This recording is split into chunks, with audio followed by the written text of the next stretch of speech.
What's up, everybody? Today we're back with a YouTube video for the Truck Series race at Homestead-Miami Speedway. This is the beginning of a really big weekend for NASCAR. We got 4 NASCAR races, 1 Cup, 2 Xfinity, 1 Truck Series.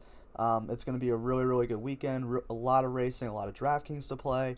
I'm going up to New Jersey. I'm not going to be doing anything in New Jersey, so while I'm there, I'm going to just be watching NASCAR, running through some numbers, making some plays. I'm really excited. Got to get all 3 of these videos out today. I won't be able to get out a second one for the Xfinity video, but if you do follow me on Twitter, I will be posting all my plays there.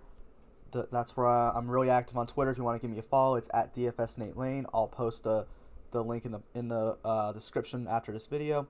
And before I continue, if you guys have, I know a lot of you have been watching these videos. If you guys have been enjoying them, please hit that like button, hit that subscribe button, turn on that notification bell, leave a comment.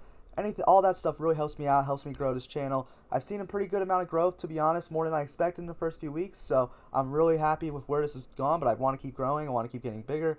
So anything really helps. I'm really grateful for everything that's gone. So let's get into the Homestead-Miami Speedway. This is a weird, I mean, for all the races, not just the Truck Series. Homestead's going to be weird this week, because usually we get Homestead in November. Temperatures are a lot cooler, a lot different. And it's usually the race for the championship. So now you have Homestead-Miami without all the championship aspirations. So I feel like it's gonna look a lot different, the races. I mean, usually you have the top drivers in each of those series are the ones who are racing for the championship. So now you don't have that as much. Drivers usually maybe aren't as trying as hard because there's really nothing to race for anymore. I mean, not everyone, but I mean, a lot of times you do get that. So let's still head into the track trends for Homestead-Miami Speedway. In the Truck Series, Homestead-Miami Speedway has an average place differential of 5.254. Really not a high place differential track. There's not as many passing. You run the high groove a lot here. It's just not a track where there's going to be a lot of passing. The average most laps led here is 57.5, 35 second most, and 29.5 third most. So usually what I would say when I see these numbers is you need 3 dominators to win big.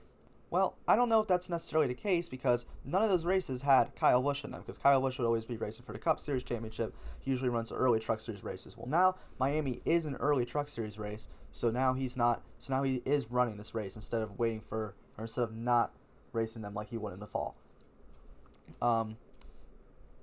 If you look at the most laps led average starting position, it's 5th, the second most is 3rd, and the third most is 1.5. So that really tells you want someone in the top 5 who you think is going to lead laps. There's someone in the top 5 I think's got a pretty good chance to lead at least like 100 laps today, or tomorrow. You did have 9.5 drivers on average advanced 10 in Miami, so that's interesting. We're going to want to find those drivers today, because I think there's one or two plays at top that you're going to need to find some value, and we're going to really need to find some value. I do think there's some good value on this slate. It's not great, but there is some decent value. All right, let's go driver by driver. Up first, we're going to start with Kyle Busch, 15K. I mean, Draftkings is smart. They priced him up really high. He's deserving. I was hoping he may not be as expensive because he's actually started second today, but nah, they said screw it. Kyle Busch, $15,000. Hasn't raced in Miami in a Truck Series in the past 2 years, but it doesn't matter. Oh yeah, I added some more track stats for everything. So now every single track has more than one category. So now for Homestead-Miami Speedway is an intermediate and a steep track. So at the intermediate tracks in the Truck Series, Kyle Busch has an average finish of 1.375. It ranks second to Chase Elliott, but Chase Elliott only has 1 race of those, which he won. And at steep tracks, Kyle Busch has an average finish of 1st, which ranks 1st. So Kyle Busch, pretty good at the intermediates in the Truck Series, pretty good wherever he goes in the Truck Series. I know if you play Kyle Busch in the Truck Series last week, he burnt you, but he messed up and made wreck. That doesn't happen often. Would not expect that to happen again. I totally expect Kyle Busch starting second to lead pretty much every lap. There's no reason not to play him. Yeah, he needs to lead laps and needs to dominate that race, but he's Kyle Busch in the Truck Series, which he's absolutely dominated for the past like 10 years, feels like. He's got a great average running position of 4.1 at the intermediates, which ranks 1st, an average finish of 1.5 at the intermediates, which ranks 1st. It just ranks 1st on every sort of category. Quality passes doesn't matter as much for Kyle Busch because he'll be starting in 1st or 2nd, but on the front row. And at the intermediate tracks, over the last 2 years, Kyle Busch has 647 laps led. That's almost 300 more than the next best driver. And Kyle Busch runs 5 races a year, and not all 5 of them are at intermediate tracks. That's wild, bro. Kyle Busch has just been dominant in this Truck Series. and at steep tracks 273. That's also the most, not by as much, but still the most. In the last 5 races he's run, which has been 3, I didn't even count the last race because he wrecked out. He has an average finish of 2, average running position at 8.5, 170 laps led. Rank style's my best driver. Rank style's most likely to dominate. He needs a lot to pay off the salary, but he shouldn't have a problem paying off the salary. Kyle Busch is the best driver here. I just really expect him to jump out to an early lead a ton of laps early. The only guy I can really see catching, like driving him down maybe, is Chase Elliott.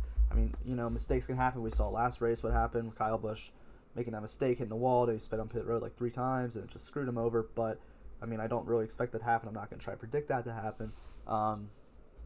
He looks really, really good. I don't think you should not play him. I'm not going to play all my lines with him because I just never do that because anything can happen. But Kyle Busch feels like the best play here today. I mean, you're going to have to find some value to fit in.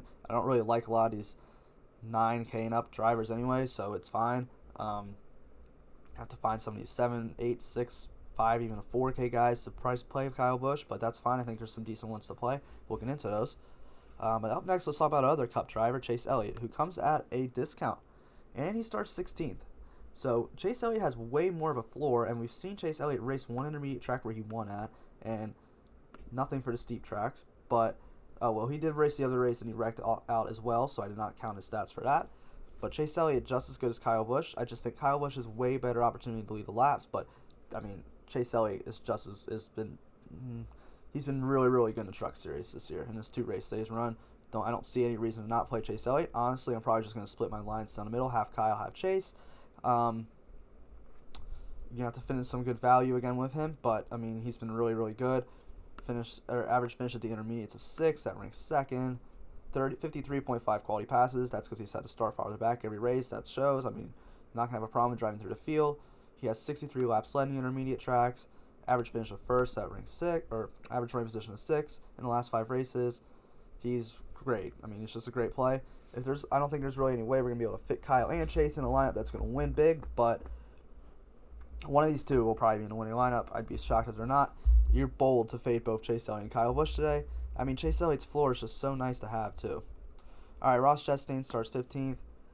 I mean, the problem with, usually I wouldn't have a problem playing Ross Chastain, but he starts 15th, and Draftkings priced him up for it, which makes sense. I mean, I completely understand why they did that.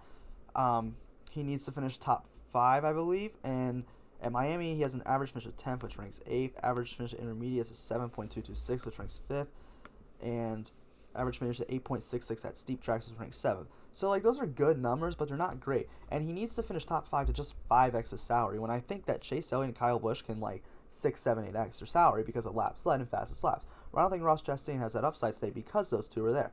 So, I don't think Ross Chastain has the upside here at his starting position to pay off that 11,600 salary. If you want to get into more stats, average running position at Miami of 9.5, which ranks 7. Average running position of 10.66 at intermediates, which ranks 12th. And average running position of 9.66 at steep tracks, which ranks 10th. 23.5 quality passes at Miami, 35.66 at intermediate, and 30.88 at steep. So he shouldn't have a problem driving through the field. I mean, he's definitely a top 5 driver in a Truck Series, and I mean, that's around where he should finish, probably anywhere between 3rd and 10th. But that's really not, I mean, it may pay off his salary a little bit, but not what we need to win a tournament. And I think he's thin. I mean, can he get up front and lead laps? Yeah, I mean, he's been really good. He led laps last race, but that's because Kyle Busch and Chase Elliott messed him on pit road. And I don't expect that really to happen again, if I'm being completely honest. Up next, we got Stuart Freezing starting 19th for $10,700. This is too expensive for me. I mean, Freezing's been good over his career. Average finish of 7.5 at Miami, ranks 6th. Average finish of 9.4 at intermediate, which ranks 11th. Average finish of 10th at steep tracks, which ranks 12th. An average running position at Miami of 5, which ranks 2nd. Average running position at intermediates of 9.46, which ranks 7th, and 9.363 at steep tracks. So, and that ranks 9th. So, I mean, he's got good numbers at these tracks, but he's 10,700, and for what he's been doing this year, I mean, he hasn't really been running all that well. He's got an average finish of 9.5 in his last 5, but look at his average running position. It's 18.66. That's not good. That's not what Stuart Freezing's we're used to seeing from Stuart Freezing, but he has not been running well this year, and I just don't see really any reason for me to pay that much money for someone who has not been running well this year, doesn't really have the upside to lead laps.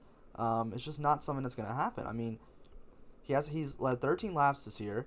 He's led only 68 at steep tracks anyway, 236 in intermediate in his career, none at Miami. So like, I don't see the upside of playing Stuart Freezing here, and to only to 5x his salary, he needs a top 5, which I don't even think he has one top 5 this year. So I don't really see the upside and the understanding of Stuart Freezing. Draftkings priced him way too high.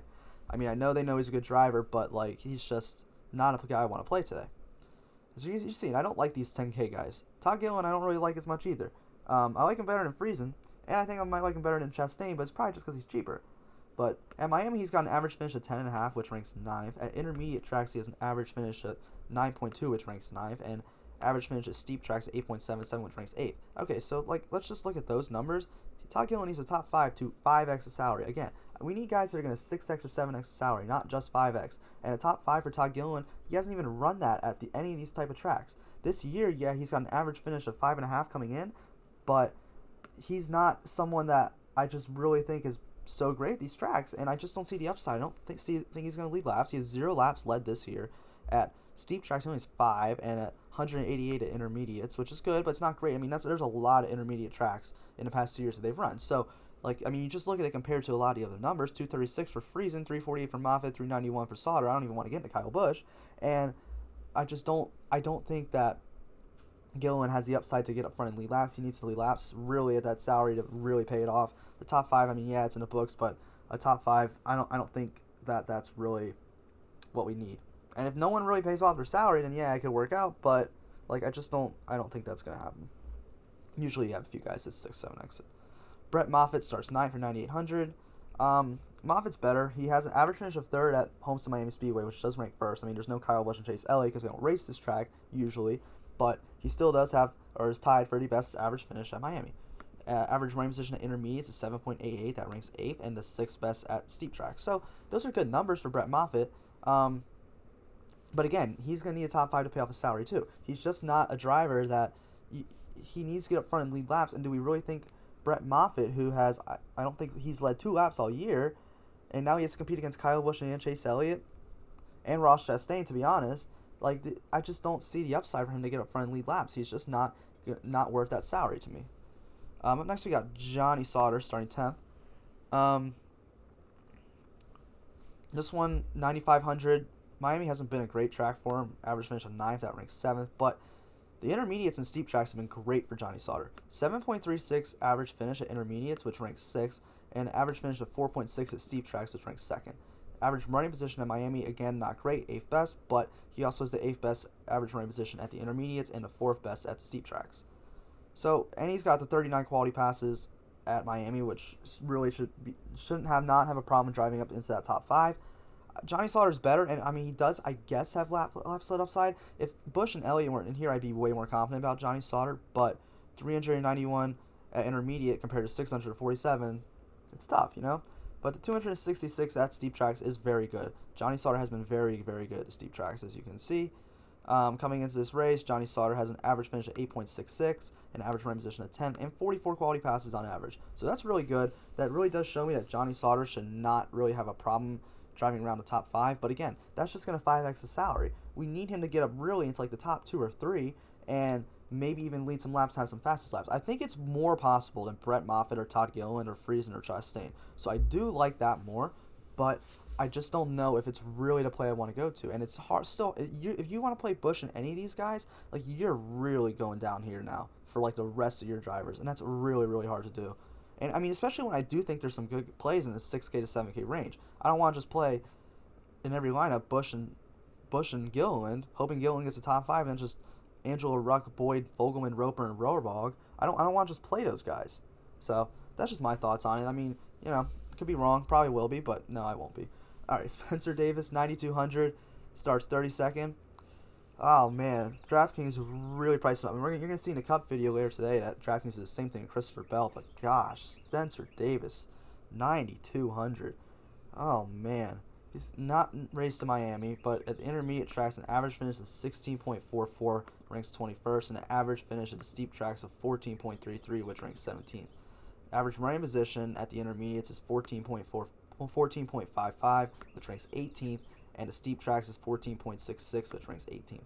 He has 22.4 quality passes to intermediate and 30.3 3 on average at steep tracks, so that's pretty good.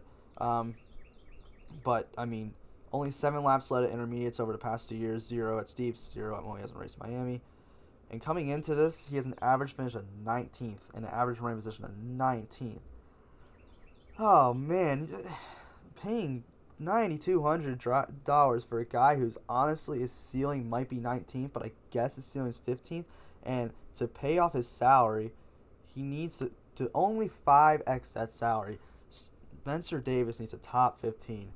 4 spots lower than he's been averaging. I don't know. It's just like the PD plays when DraftKings price him up. It's just so hard. And I've really enjoyed it because it does make it harder to make lineups, and there's not just a guy who's gonna be 80% owned. I mean, Spencer Davis will probably get some ownership, but I don't think he's a guy I really want to play. He's too expensive for Spencer Davis. I mean, that's really all that it is. I mean, could he get a top 15? Yeah, but do we really expect him to get a top 15? Probably not. I mean, he hasn't been running, like, amazing this year or anything. I mean, he's not, like, one of the better drivers, not in any of the better equipment. But, I mean, he does have that potential. Could he get top 10? I mean, yeah, and then smash the salary, yeah, but I don't think that's likely. Matt Crafton, 9,000, starting 13th. Okay, Matt Crafton, here we go. Here's where I'm starting to get into the plays where I do not hate as much. He has an average finish at Miami of 4th, which ranks 3rd, and an average running position or average finish at the intermediates of 6.7, which ranks 4th, and an average finish at steeps, which ranks 3rd. So he's been really, really good at Miami and any tracks like Miami over the past 2 years. I mean, the 2nd best average running position at Miami, 4th best at intermediate tracks, and 8th best at steep tracks. He's been really, really good. And he starts 13th. He's got 36.5 quality passes at Miami, 33.4 at the intermediates, and 32 at the steeps. So he should not have a problem driving through the field at all. The problem with Matt Crafton is he has not really led laps this year, or laps in the past 2 years at all, to be honest. 13 at Miami over the past 2 years, 78 at intermediates over the past 2 years, and 17 at steep tracks. So, like, there's the problem there. I don't think he has a lot of upside to lead laps. He only has 6 laps led on the season. Coming in average finish at 8th, it hasn't been the best year for Crafton, but he's still been so good at these tracks. And, I mean, he's still Matt Crafton. He's a champion in the series. He's been a great driver his whole career. I don't have a problem with it. Matt Crafton does need a top 6 to pay off his salary, which is less than his average this year, so I do think it's a little bit risky, but Crafton does have, like, top 3 upside, which could 6x that salary. So I don't hate Crafton. I don't think he's, like, one of the best plays on the slate by any means, but I don't hate him. And, I mean, I'm probably going to throw him in a few lineups. You know, he's a guy that does have upside just because of who he is and who he's been his entire career and who he's been at these tracks his entire career. So I don't really have a problem playing Matt Crafton. All right, up next we got Rafael Assard, starting 14th. I mean, Rafael Assard had a little boost out of nowhere in that race last week at Atlanta where he just was, like, going off. I was like, crap, I should have played him, but then he fell off again. I was like, okay. But Lassard's kind of been a disappointment in the KBM car. He hasn't really run too well this year. And at intermediates over the last 2 years, an average finish of 15th, which ranks 19th, and an average finish of 11.5 at the steeps, which ranks 14th. It's just all in the teens for Rafael Assard, and he's going to be a driver you're going to need to get a top 7 just to 5x the salary. So, like, he's just not someone that I'm really, really expecting to pay off his salary. Just because, by the way, he's been running this year, last 5 races, average finish of, that's not it, average finish of 17th, and an average running position of 13.6. So he has been running a little better than his finishes say, but even his average running position is not something that, like, will pay off that salary. I think he's a little too expensive. I don't think there's a lot of paths to really even 5xing that salary. Could, but it's just not the guy I'm really looking to play today. Tyler Ankrum at 8,600. Another guy I'm just not too excited about. He's really not good at Miami, but I'm pretty sure only has 1 race there. Starts 11th. At the intermediates, got an average finish of 11.66, that ranks 14th, and 14.6 average finish at the steep tracks, which ranks 18th. Average running position at intermediates is 11.8, ranks 15th, and 12.2 at the steeps, which ranks 13th. So, I mean, he's decent at these tracks. It's just you expect him to run around where he started. The quality passes for him haven't been great. 20 at Miami, 32 at the intermediates, and 25.6 at steep tracks, which is solid. But if you hang around the top 13 all day and you move up to 10th, then you drop back and you move up to 10th again, then you drop back and you move up to 8th, and you drop back again, and you move up to 7th, and you drop back again, like, that's going to get you a ton of quality passes all day. That's how the stat works. So you can just ride around in that same range and, I mean, not really pay off your salary at all, just get a bunch of quality passes. 52 laps led the intermediate tracks. I'm pretty sure it's all from Kentucky last year where he dominated that race and won, but that's really all he's been great at. Coming into this race, an average finish of 13th, an average running position of 13.66, and a 29.3 quality passes with only 1 lap led on the year. And Tyler Ankrum needs a top 6 to pay off his salary. So do we really think Tyler Ankrum is going to get a top 6? I'm not really too excited about that.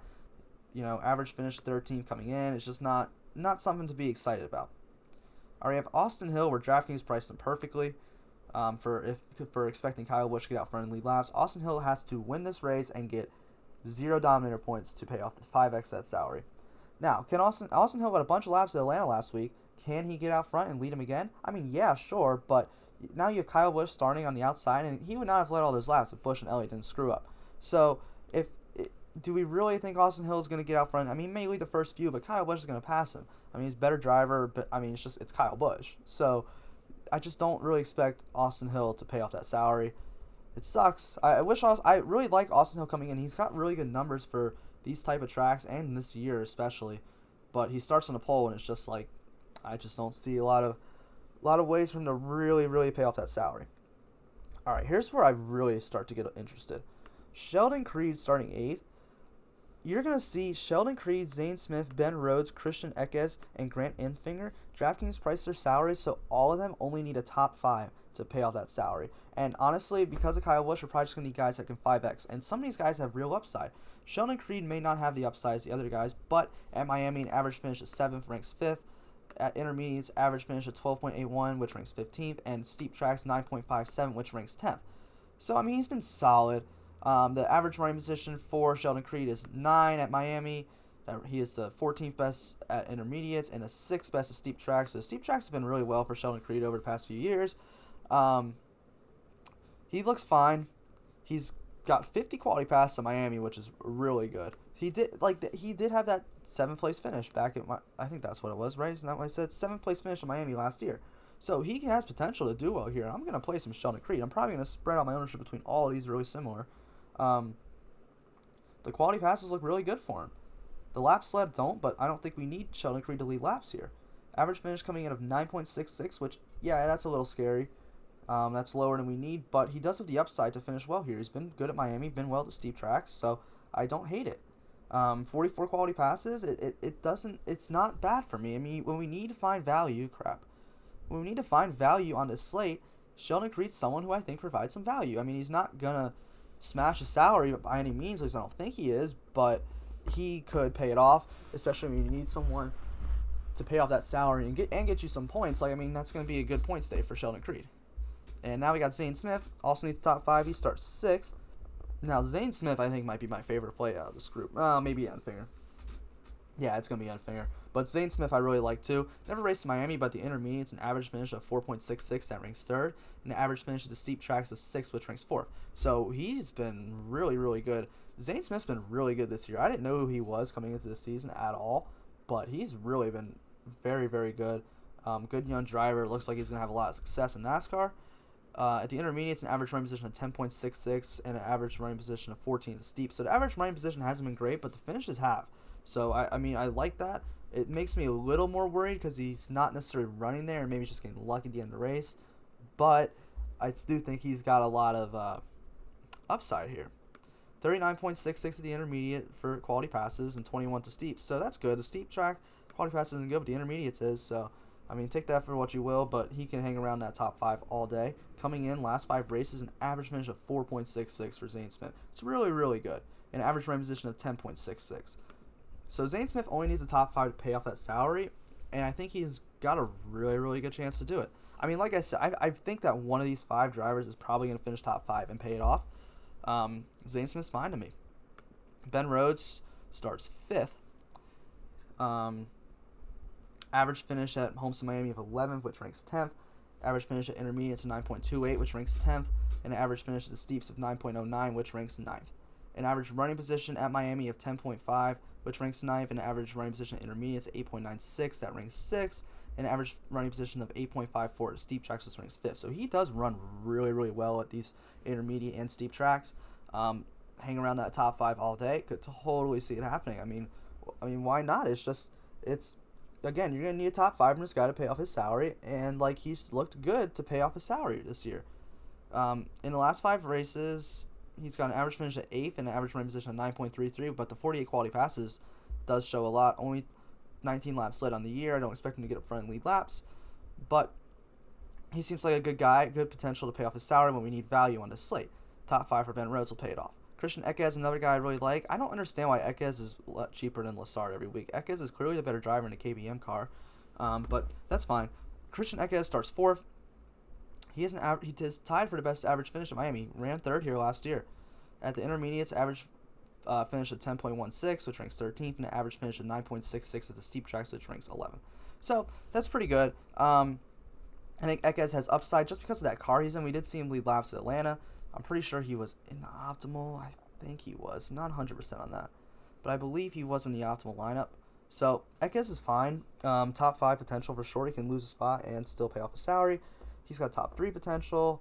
I'm not ever going to say top 2. I just think Elliott and Kyle Busch are the clear-cut 1-2 here. But, yeah, Eckes could finish 3rd, pay off his salary a little bit more. I believe that one of these guys will be in the optimal lineup today. I really do. But Eckes is fine.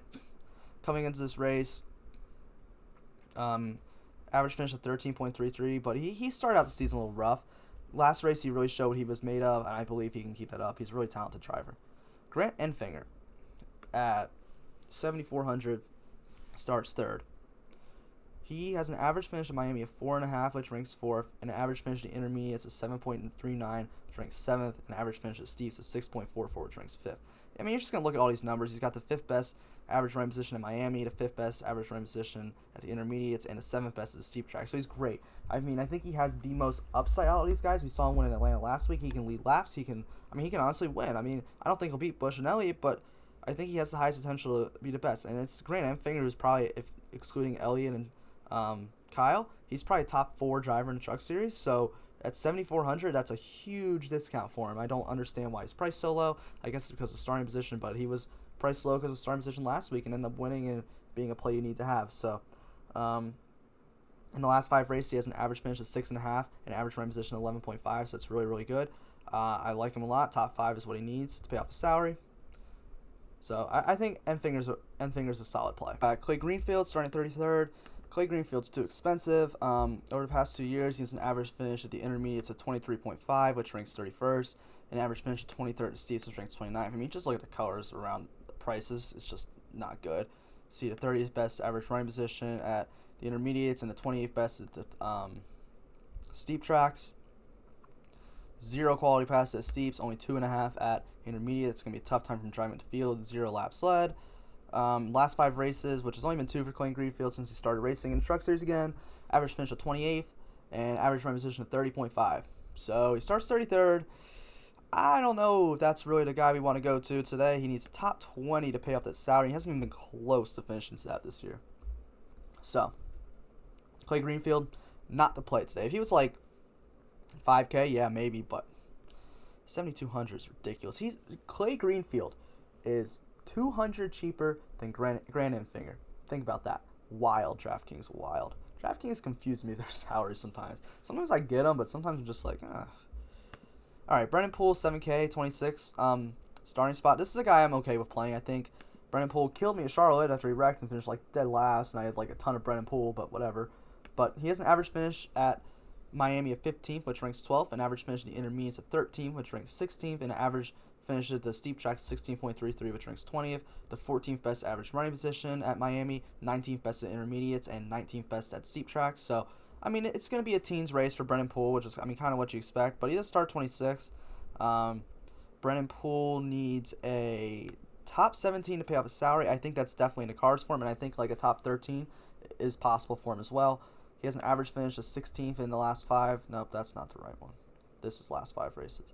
An average finish of 16.5 in the last 5 races, an average running position of 21 in the last 5 races. So, yeah, he should be able to, I mean, he's definitely someone I think can pay off his salary. The upside may not be there, but I mean, I guess he could get a top 13, 14. Top 10's probably out of the cards for Brennan Poole, but he's not someone I completely hate. Up next, we got Austin Wayne Self at 6,800 starting 31st. He has an average finish of 21 at Miami, which ranks 15th. Average finish of 17.32 at the intermediates, which ranks 22nd. 16.18 at the intermediates, which ranks 19th. So, I mean, it's about, a little bit worse than Brennan Poole, but kind of the same area there. You have the 16th best running position in Miami, 22nd best at the intermediates, and 20th best at the steep tracks. So, it's not bad, but I don't think he really has much upside here. Austin Wayne Self needs a top 20 to pay off his salary. Could it happen? Yeah, I think that's definitely in the cards for him. He's not someone I hate playing. I just don't think the upside's there. To be honest, there's really not a lot of upside for many of these guys because of the Kyle Busch, Chase Elliott thing. And Draftkings price players ways that it's hard for them to really, really go off on their salaries. But yeah, Austin Wayne Self's fine. He's an okay play. You're going to probably need someone in that price range anyway. Jordan Anderson, I'm not interested in playing. 6,700, starts 25th. He's got an average finish at Miami of 20.5. That ranks 14th. An average at the intermediates of 19.304, which ranks 24th. And 20.18 average finish at steep tracks, which ranks 24th. Jordan Anderson needs a top 17 to pay off his salary. Coming in, he's got an average finish of 29 and average running position of 22.5. So top 17 for Jordan Anderson really doesn't seem in the cards for him. Greg Galding, same boat, way too expensive. He's got an average finish of 35th in the last few, and average running position of 29th, and he needs a top 16 to pay for salary. DraftKings messed that one up. Don't play Greg Galding. You got Ty Majeski, who I think is definitely more interesting. Starts 21st at the intermediates, and his average finish of 13.66, which ranks 17th, and an average finish of 13th at the steeps, which ranks 16th, and an average running position of 14 or 17th best average running position at intermediates and the 15th at steep tracks. Coming into this race, he's got an average finish of 13.66 and an average running position of 14th, and he only needs a top 16 to pay off his salary. So right really in his wheelhouse of where he needs to 5x his salary. He could get up top 12, top 11, and 6x it. Wouldn't be surprised to see that. Ty Majeski, definitely not someone I hate. Dawson Cram's only ran Martinsville in the truck series, so I have no data for him. This is a completely new track for him. Not ran a race yet this year. He needs a top 24 to pay off his salary. When he ran Martinsville, he did okay. He had some good races, had some bad races. I think he's too expensive for someone who hasn't raced a race this year and never raced at one of these tracks, in my opinion. So I think that's really all I got to say on him. Herman Forester starts 23rd. Average finish in the last 5 races to 27th, and average running position of 27.5, and he needs a top 18 to pay off his salary. Seems like there's really no way to go for that one. I don't see any way he gets up to the 18th and pays off the salary. TJ Bell, okay, he starts 17th and he's 6K, and in his last 5 races he has an average finish of 36. So don't play TJ Bell. Derrick Krauss starts 7th, 5,800. I think Krauss may be a little interesting. Just because he needs a top 11 to pay off his salary. He can drop back 4 spots, and in his last 5, he's got an average finish of 15th and an average running position of 16.33. Yeah, that's less than 11th, but if you watch the Atlanta race, Derrick Krauss was running up front for a lot of it, so he could totally hang around that top 10 and pay off that salary. I think Derrick Krauss is fine. I think when you're looking at Cram, Forester, Bell, Norm Benning, all these guys, Tyler Hill, Bryant Barnhill, you got to play one of these guys. I think Krauss is fine. Norm Benning, I'm not going to play. Hasn't raced in a year. He needs a top 26 to pay off his salary. I don't know if that's really in the cards for Norm Benning, to be honest. Tanner Gray starts 20th, and he only needs a top 18 to pay off his salary. I think this one's fine. He's got He's got the 13th best average finish at Miami, 18th best at the intermediates, and 15th best at steep tracks. So I think that's good for Tanner Gray. Actually, I think he's too cheap, 5,500. They priced him down there because he starts 20th. I get it, but I think Tanner Gray's fine. And in his last 5 races, he has an average finish of 13th. So Tanner Gray is probably the best play below 6K. I bet everyone's going to realize that and play him. But, do you really want to play Tanner Gray and Norm Benning? It comes down to that. Come on. Tyler Hill starts 27th. Hasn't raced a race yet this year. Hasn't been too great in the past. He needs a top 22 to pay off his salary. It's possible, but when I can pay 100 more for Tanner Gray, I'd rather do that. Bryant Barnhill starts 38th, hasn't raced a race yet this year either. He needs a top 28 to pay off his salary. Feels a little bit thin. He hasn't raced any. I have no data for Bryant Barnhill, so I just don't expect him to do that. Maybe take a shot at him. Jennifer Joe Cobb's not a play. Tim Vaines is not a play. But Spencer Boyd might be one. Spencer Boyd starts 28th. 4,800, he's really cheap. He's got an average finish of 22.71 at intermediates and an average finish of 24.75 at steep tracks. It's nothing great, but when you need value, Spencer Boyd needs a top 24 to pay off his salary. I definitely think that's in the cards for him. I'm not saying it's like a guarantee. I think Tanner Gray is probably the better option here, more likely to finish in the top, inside the top 20, inside the top 18 than he is to finish inside the top 24. But could it happen? Yeah, there's definitely a pass for Spencer Boyd finishing inside the top 24 and paying off that salary. The last one I'm going to talk about is Tate Fogelman. He starts 29th, $4,700 on DraftKings. He also needs a top 24 to pay off his salary. I think he's more likely than Spencer Boyd to. Just look, 26th best average finish at intermediates and 19th at steeps. So I think Tate Fogelman's probably the better play than Spencer Boyd. But if you're going to play Kyle Busch and another one of these expensive guys, you're going to have to play these guys down here. They're not exciting, but, I mean, it's what you got to do in the Truck Series. So when Kyle Busch and Chase Elliott race. So hope you really enjoyed this video. If you're still watching, I know it went really, really long. I apologize about that. Just kind of a lot of drivers to go through. A lot of stuff to talk about with Kyle Busch. Hope you really enjoyed it. Hope you have some good luck. Hope you can take down a slate. If it's not me, I hope it's you. So good luck to all that. Hope you enjoyed watching it. If you're still here, leave that like, leave that subscribe. Thanks for watching.